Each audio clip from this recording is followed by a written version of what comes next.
Hey everybody! Uh, just wanted to shoot a quick video to make sense of a couple of things for myself and see if it makes a difference for anybody else. I did shoot a video earlier in this week on the same topic, but I forgot to use the audio, so hopefully the audio will work in this one. I've done it twice now and the audio hasn't worked. But anyway, I've been thinking about two things. One is the relationship between mind and body that we talked about last time. And then the second thing is the idea of the original sin that Vernon mentioned last time. And I think both of them are very important. And I think it leads into other things, and both of those things I think are couched in a bigger discussion and an understanding of how all of this plays out. And I think language is a big part of the situation as far as I can see.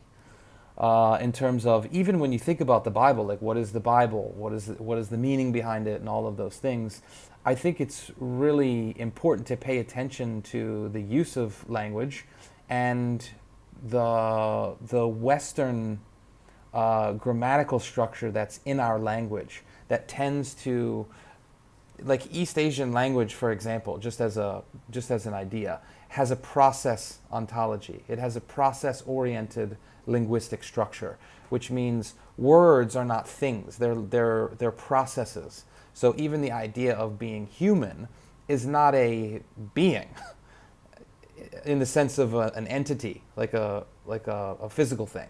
It's a being in the sense of being. It's a process. And so they have a process ontology. And in the West, starting back all the way, in the Greek culture with Plato and Aristotle, things like that, we have a substance ontology at the foundation of our tradition. And what that means is our grammatical structure tends to see things in their thingness, in their objecthood. And so things for us they have boundaries. They're singular entities. And I think at times in this process it can make it tricky, because what I've been experiencing in some of the conversations that we had and listening to the text, quite frankly, is this tendency to think about God as a being, as a separate being, essentially, that has characteristics. And if you think of a mind, right, it kind of brings to image a thing, like a brain, right? And we think about God, if we think about God as a being, right, that has characteristics, we think of, that's what makes us think of this man in the heavens kind of idea about God, that we can have a personal relationship with and comes in and sort of interacts with the world in a way. And this is my personal view, but I don't find that to be very helpful, and I think that it goes against a lot of the fundamental tenets of the conversations that we've been having in terms of everything there being a unified source of everything, and that the ego is actually the one that comes in and makes the distinctions in the separation between things. And it's actually, so what I see that as actually is the ego's interpretation of God, or the ego's interpretation of mind, the ego's interpretation of the body, for example, as I think where a lot of this comes into play, is that when we become disparagers, I think, of the body, in the sense where we think about it as a second order from the mind, or the world, for example. A lot of times, if you think about this in the wrong way, I think, we become disparaging of the world, for example, as over and above or against some sort of spiritual realm, right? It's kind of like the heaven and hell kind of situation. It's kind of like you have heaven and you have hell, and somehow the world is in the middle somewhere, right? I don't find that very helpful, and I don't find it to be very convincing. But I think that comes from this idea that we're trying to locate things in time and space as singular entities, right? And not as processes. So And for those of you who have done Landmark, by the way, there's an ontology that is underneath of Landmark as well, and that's from a 20th century German philosopher that I did my master's degree in, named Martin Heidegger. And so the ontology that underpins Landmark is very East Asian in a lot of ways, but it also comes from Heidegger. It comes from this German tradition of phenomenology and existentialism. So the reason why I mentioned that is because when Vernon was talking last time about the idea of original sin, Heidegger, who was considered one of the greatest philosophers of the 20th century and maybe of all time, he wrote a book called Being in Time. And in that book, he tries to redefine what it means to be a human being as an event, as in a process, right? So he calls it Dasein, or being there, and he puts a hyphen in between. And this is his attempt to try to get around the limitations of our language, which impacts the way that we think and the way that we see the world.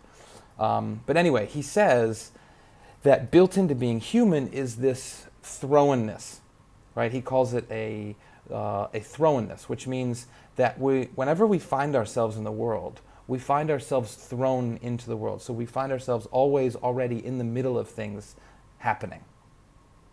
And so it also gives us this idea that when we're born, we're already thrust into the middle of something, right? We're not a tabula rasa, we're not a blank slate that we're born and then we sort of build on top of that. No, we're already, like when we come out of the womb, there's interpretations all the way down as soon as we come out already, right? And I think that that's really important, because if we think of the ego, right, and we bring the ego into the conversation, I think it's kind of like we come into the world already in tow with ego. So we already have an ego that's with us as a child, right? That the interpretation of the world is already happening.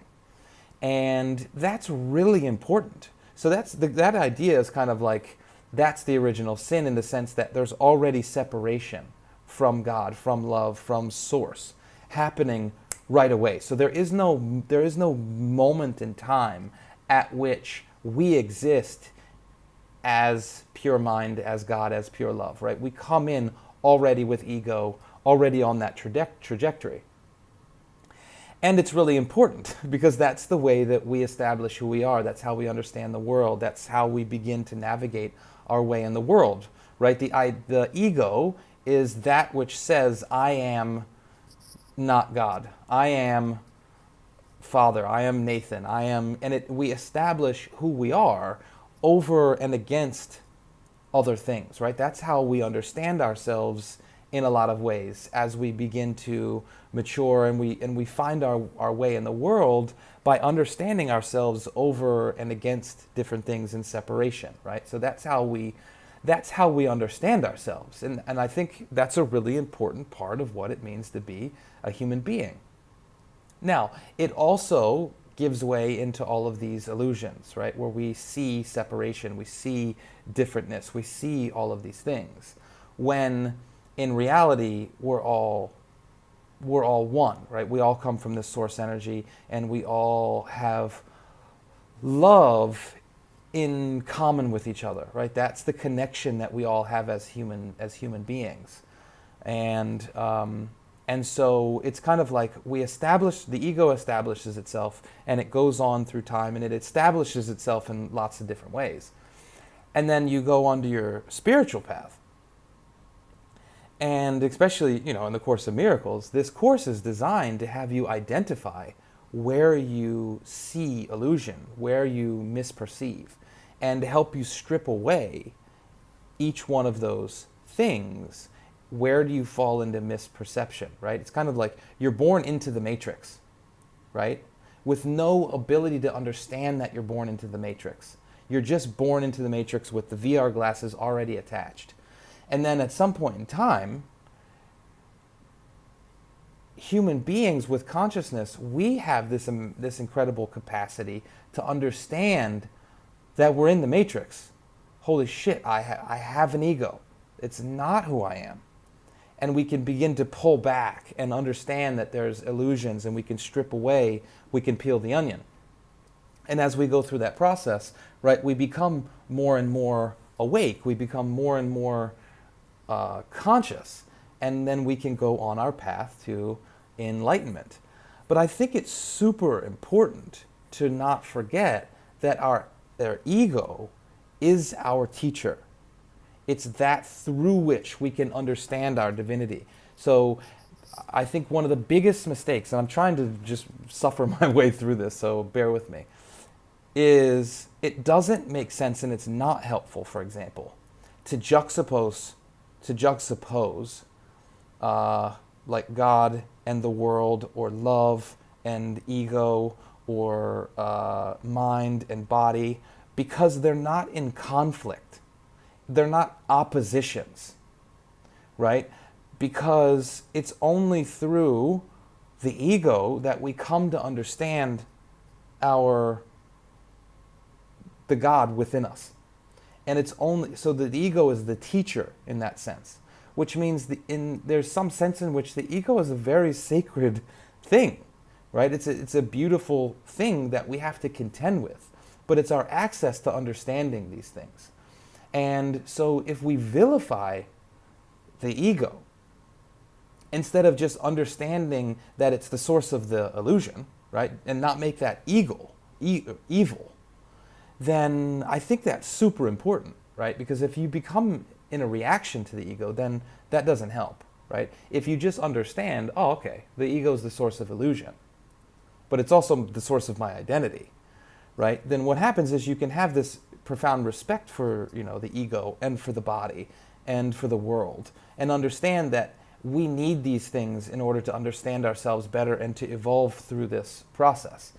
And so that's why I think it's a big mistake to be disparagers of the world, or disparagers of the ego, or disparagers of the body. Because remember, it says it a lot of times in the text, right? The most fundamental thing is non-separation, non-duality, unification of everything in its most fundamental source, where it's all one, right? So the body is always already shot through with mind, with God. The world is not separate from God. World is shot through by God. And God, in that sense, is not separate from us. The idea that God is somehow separated from us in some way, I find to be very unhelpful and not consistent with the picture of with my own intuitive understanding of what we're trying to do when I go into meditation and I try to make sense of these things. That's not the experience that I have at all. My deepest, most profound experiences of God have been an inner voice, an experience that I have when my eyes are closed and I'm experiencing the unlimited, infinite expansion that is within me, which is not obviously limited to my body, but in that experience, it's like an inner calling. It's a voice that comes from within. It's not some external thing. And I don't think it makes sense to think of God that way. So that's why I think if we think of, like when they say, for example, you are a thought in the mind of God, if that somehow brings to mind, and I think that as a Western-minded person, I don't think it can do anything but bring this up. But if it brings up an image of God as a being that's somehow separate from us, I think that that's not helpful. So I think that we just need to be really careful about the language that we're using. I find it to be a little sloppy at times in the text, actually, because they also gender God in the text, and I find that to be also very unhelpful. But again, I view this text in the Bible as, human beings grappling with their place in the world and their relationship with God, whatever, God that means. So it's understandable. But I think that in our situation, we need to really be careful as we go through this process, because we don't want to be performing what they call a performative or an internal contradiction, which means our mind is actually not helping us access the phenomena that we're trying to understand. So if we're going to say that God is love and mind, and that we're all unified, and that love is this sort of creative energy that that we all share between all of us, then we can't say that God is somehow separate than we are, and we can't say that the body is somehow separate from the mind. In the most fundamental level, right? The ego can misperceive mind and body, and the whole ball game. So so that's how I'm trying to make sense of those things. But yeah, those are the main things that I've just been thinking about a lot. I think at the end of the day, we cannot set up oppositions and polarities between ego and God, or love and ego, or mind and body, or heaven and hell. These things, they're not polemics, right? Because they're actually intertwined in a lot of ways, right? They need each other to make sense. And that's why, for example, I make sense of the idea that Jesus is our only access to God, because there is only one sonship, right? So we are the same. Jesus is within all of us. Jesus is an instantiation of our journey, right? So when I see Jesus, I see the Passion story, which is a human being that voluntarily chooses to go through suffering in order to be crucified, and then dies, right? So it's this path of undergoing the world and then dying the ego death. On the cross, he says, forgive them, for they know not what they do, right? They're not aware. The ego is there. And then that's like the ego death, and the resurrection is the returning to spirit, or returning to the unity, or whatever the case may be.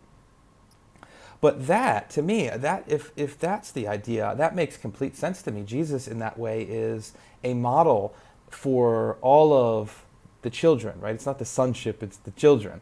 And our mission is to walk that path towards enlightenment and have our own form of ego death as we voluntarily go through the suffering process as well. So there's a sense in which we have to understand God through Jesus, in the sense that we have to understand God through our own path of suffering, and then going through our own ego death to then be, I think the resurrection is a little bit more complicated. I haven't sussed that one out.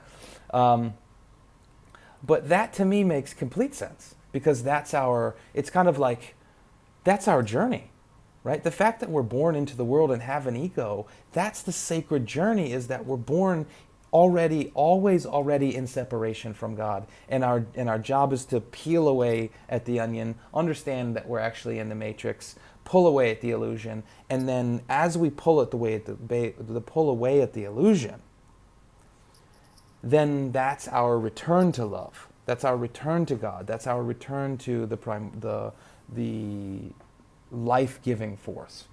So that's the return to love. You know what I mean? That's there. So, yeah, I hope that makes sense. Anyway, that's out there, and I hope that we can, maybe that sparks a discussion, whatever the case may be. If anybody wants to have a response video or whatever, I'm happy to engage more in depth when it comes to this conversation. These are literally ideas that I'm working through, so obviously this is not the truth in any way, shape, or form, but it's how I'm making sense of it. So love to hear your feedback, and I'll see you all on the call this evening, or in the morning, I guess, your time.